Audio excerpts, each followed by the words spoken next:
আসসালামু আলাইকুম, welcome to জুবাইদাস টক। আজকে আমি নিয়ে এসেছি বিড়াল পালার উপকারিতা এবং বিড়ালকে নিয়ে নবী করিম সাল্লাল্লাহু আলাইহি ওয়াসাল্লামের কিছু বাণী। বর্তমান দুনিয়াতে সবার গৃহপশু রাখার অত্যাধিক চাহিদা রয়েছে, তবে গৃহপশু রাখার জন্য একদম যোগ্য হচ্ছে বিড়াল। কেননা মুসলিমদের কাছে পোষা প্রাণী হিসেবে জনপ্রিয় একটি প্রাণী বিড়াল এবং মুহাম্মদ সাল্লাল্লাহু আলাইহি ওয়াসাল্লাম বিড়াল পছন্দ করতেন। সবচেয়ে বেশি হাদিস বর্ণনাকারী সাহাবী আবু হুরায়রা রাদিয়াল্লাহু তাআলা আনহু বিড়াল খুব পছন্দ করতেন। এই নিয়ে সাহাবীর সাথেও একটি মিষ্টের ঘটনা ঘটেছিল নবীজি সাল্লাল্লাহু আলাইহি ওয়াসাল্লামের। ডিসক্রিপশনে লিংক দেওয়া আছে, ভিডিওটি দেখে আসতে পারেন। আবু হুরায়রা রাদিয়াল্লাহু তাআলা আনহু বলেন, রাসূল সাল্লাল্লাহু আলাইহি ওয়াসাল্লাম বলেছেন, বিড়াল নামাজ বিনষ্ট করে না, কারণ তা ঘরের জিনিসপত্র অন্তর্ভুক্ত। বিশেষজ্ঞদের মতে বাড়িতে বিড়াল পালনের বহু উপকারিতা রয়েছে। পোষা প্রাণী হিসেবে কুকুর বিড়ালের চেয়ে বেশি প্রভুভুক্ত হলেও উপকারিতার দিক থেকে বিড়াল উপকারী ও পরিচ্ছন্ন। বিভিন্ন গবেষণার মাধ্যমে তা প্রমাণিত হয়েছে। বিড়ালের সঙ্গে আদরে ভালোবাসার সময় কাটানো মানুষের হার্ট অ্যাটাকের আশঙ্কা 40% কমে যায়। এমনকি গবেষণায় বলা আছে, বিড়ালকে ভালোভাবে তত্ত্বাবধান করলে এটি আমাদের অনেক উপকারে আসতে পারে।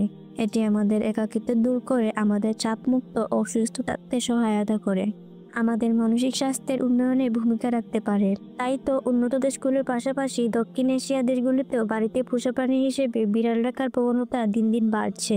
রাসূলের প্রিয় সাহাবী আবু হুরায়রা রাদিয়াল্লাহু তাআলা আনহু বিড়ালের সঙ্গে সবসময় আনন্দঘন মুহূর্ত কাটাতেন। ইসলামিক জীবনযাপনের পাশাপাশি হয়তো বিড়ালের নিরবচ্ছিন্ন সাহচর্যে তিনি সবসময় প্রাণবন্ত ছিলেন। শুধু তাই নয়, বিড়াল আমাদের নেগেটিভ এনার্জি থেকেও দূর রাখে। বিড়াল এমন একটি প্রাণী যার অনেক বুদ্ধিশক্তি এবং পজিটিভ এনার্জি রয়েছে। এই জন্য ঘরে বিড়াল থাকলে তারা আমাদের বিভিন্ন ধরনের জিন ও অদৃশ্য জীব থেকে আমাদের বাঁচাতে পারে। আর একজন মুসলিম হিসাবে আমাদের বিড়াল রাখা উচিত, তাতে আমাদের সওয়াবও হবে। কারণ একটি হাদিসে বর্ণিত হয়েছে, সাহাবীরা প্রশ্ন করেছিলেন, হে আল্লাহর রাসূল, পশু পাখিদের মধ্যেও কি আমাদের জন্য সওয়াব রয়েছে? তিনি বললেন, প্রতিটি তাজা কলিজায় সওয়াব রয়েছে। আর আমাদের সবার পশুদের প্রতি দয়ালু ও মায়িক হওয়া উচিত, তাদের ভালোবাসা উচিত। একবার এক মহিলাকে একটি বিড়ালের জন্য আযাব দেওয়া হয়েছিল।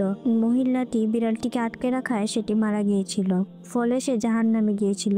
বিড়ালটিকে সে আটকে রেখে সে খাবার পানিও দেয়নি, আবার ছেড়েও দেয়নি, যাতে করে জমিনের পোকামাকড় খেয়ে বাঁচতে পারে। এই পর্যন্ত ঘরে কার কার বিড়াল আছে এবং কার কার বিড়াল পালার ইচ্ছা আছে কমেন্টে জানাতে ভুলবেন না। এটাই ছিল আমার আজকের ভিডিও। ভালো লাগলে লাইক, শেয়ার, ফলো করে পাশে থাকবেন। কথা হবে পরবর্তী ভিডিওতে। ততক্ষণ পর্যন্ত ভালো থাকুন, সুস্থ থাকুন। আল্লাহ হাফেজ।